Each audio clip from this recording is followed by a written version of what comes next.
बिस्मिल्लाहिर्रहमानिर्रहीम, अस्सलाम वालेकुम। वफाकी हुकूमत की तरफ से बहुत बड़ा फैसला सामने आया है। इस्लामाबाद से खबर है, ARY ने भी इसको शेयर किया है कि वफाकी वज़ीर मजहबी अमूर ने कहा है कि इत्तिफाक़ राय हो गया है मकातिब फ़िक्र में, उलमा इकराम में, कि पूरे मुल्क में तमाम बड़े शहरों में एक ही वक्त में नमाज और अजान होगी। एक ही वक्त में अजान दी जाएगी, एक ही वक्त में नमाज अदा की जाएगी, हत्ता कि जुम्मे की नमाज से इसका आगाज़ किया जाएगा। यानी कि पूरे मुल्क में बड़े शहरों में नमाज जुम्मा भी एक ही वक्त में होगी।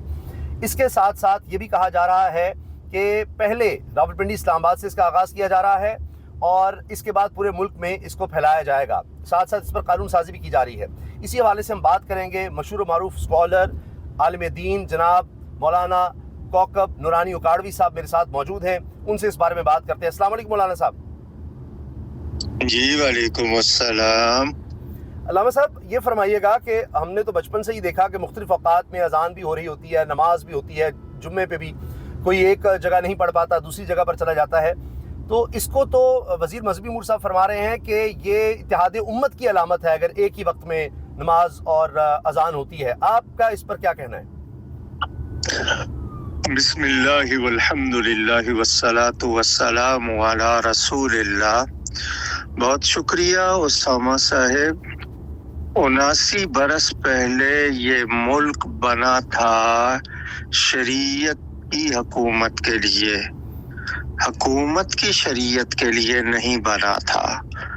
आज भी इसके जिम्मेदार फख्र से कहते हैं कि मदीना मुनव्वरा के बाद ये वो पहली रियासत है जो इस्लाम के नाम पर बनी। ये बात हुक्मरान भी कहते हैं। मगर 79 बरस में यहाँ शरीयत को नाफिज करने के लिए कोई एक कदम किया हो तो बताएं। अलबत्ता दीन में मुदाखलत का सिलसिला पूरी शद्दोमत के साथ हर हुकूमत करती है और उसी की वजह से रुसवा होती है। जब शरीयत के आकाम, अब इन लोगों को क्या कहा जाए, ये क्या चाहते हैं?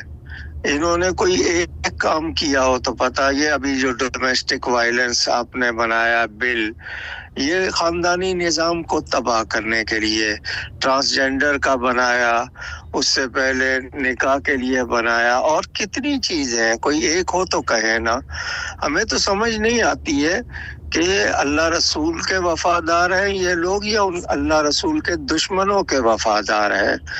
ये जिसको इत्तेहाद उम्मत कह रहे हैं, इनको इसी बात में इत्तेहाद नजर आ रहा है।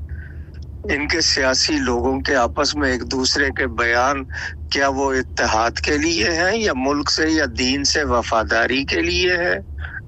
अल्लाह ताला महफूज रखे हमें इनसे। ये अगर इस तरह करेंगे और ये जो इनकी कोशिश है कि जी एक वक्त में अजान, तो फिर ये पूरे मुल्क में जो सूरज का निज़ाम है उसको भी बदल देना कि एक ही वक्त में सूरज निकले और एक ही तरह का वक्त हो। कहीं 10 मिनट, 15 मिनट, 20 मिनट, आधे घंटे का जो फर्क है उसके लिए भी कोई निज़ाम बना लें। ये अल्लाह ताला माफ करे। मैं जी समझता हूँ कि ये इनकी इस तरह की कोई कोशिश इंशाअल्लाह कामयाब नहीं होगी। बाकी ये कि इसकी वजह से कहीं लड़ाई नहीं है कि अगर कहीं 5 मिनट पहले, कहीं 10 मिनट बाद अजान होती है तो उसकी वजह से उम्मत में कोई तफरका नहीं है। इन लोगों की दीन में मुदाखलत की वजह से उम्मत का इत्तेहाद नहीं हो रहा। ये सियासी पार्टियां एक दूसरे को कोई गद्दार कह रहा है, कोई क्या कह रहा है। इनके फसाद खत्म हो जाए तो उम्मत को आराम मिले।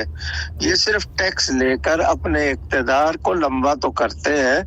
मुझे बताएं, हमारे अल्लाह रसूल से, दीन से वफादारी की इनकी क्या बात? पार्लियामेंट के होते हुए ये पार्लियामेंट से मावरा फैसले करते हैं। अभी जो इन्होंने हमास के हवाले से फैसला किया है तो पार्लियामेंट कहाँ गई? अच्छा, क्या है ये निज़ाम? अल्लामा साहब, ये फरमाइएगा कि इस पर जो तौजीह उनकी तरफ से आती है वो ये कि देखिए कई ममालिक हैं जहाँ पर यही होता है और टाइमिंग का ये कि हर शहर का वो अलग रख देंगे कि आपकी बात 100% दुरुस्त है। इसमें तो कोई दो राय हो ही नहीं सकती कि भाई सूरज कहीं किसी वक्त निकल रहा है, कहीं बाद में हमें नज़र आ रहा है। मुल्क के तूल और इसमें बिल्कुल फ़र्क है। यही हम रमज़ान मुबारक में भी देखते हैं। तो कहेंगे उसी तरह से हम टाइमिंग का अलग लागू कर देंगे, हर शहर के लिए अलग होगा और सभी एक वक्त में करेंगे। बाकी ममालिक में भी ये होता है।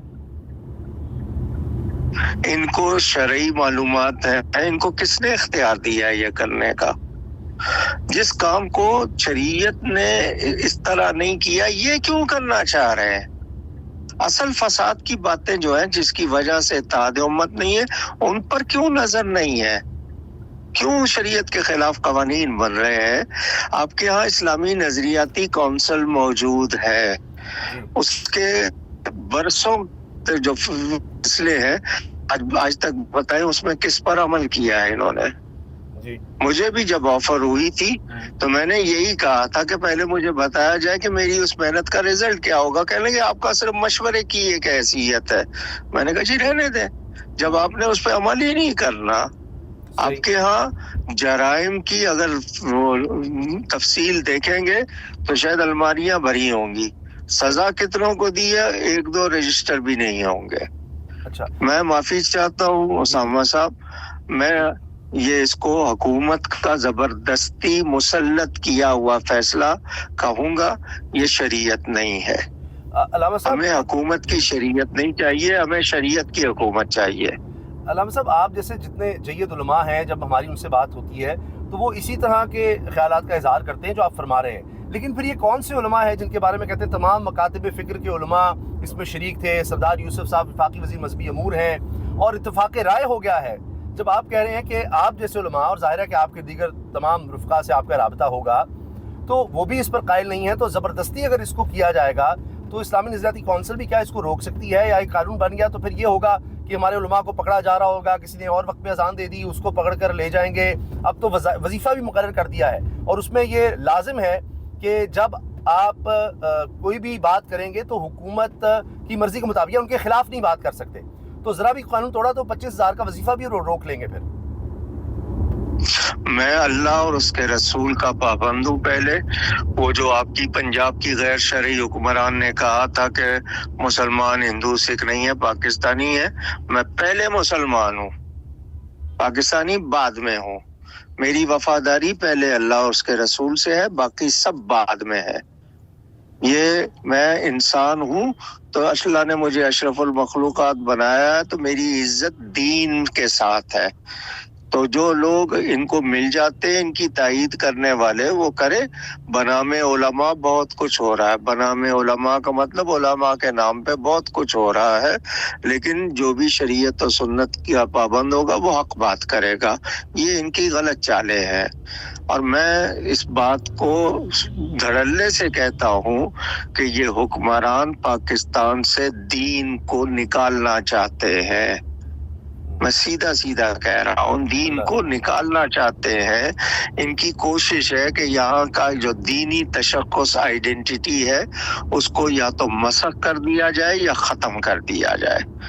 یہ صرف یعنی انہوں نے جس طرح یورپ میں کیا ہے چرچ کے ساتھ، وہی سلوک یہ یہاں پر ہمارے اسلام اور مساجد اور مدارس کے ساتھ کرنا چاہتے ہیں۔ اللہ رحم فرمائے، اللہ رحم فرمائے۔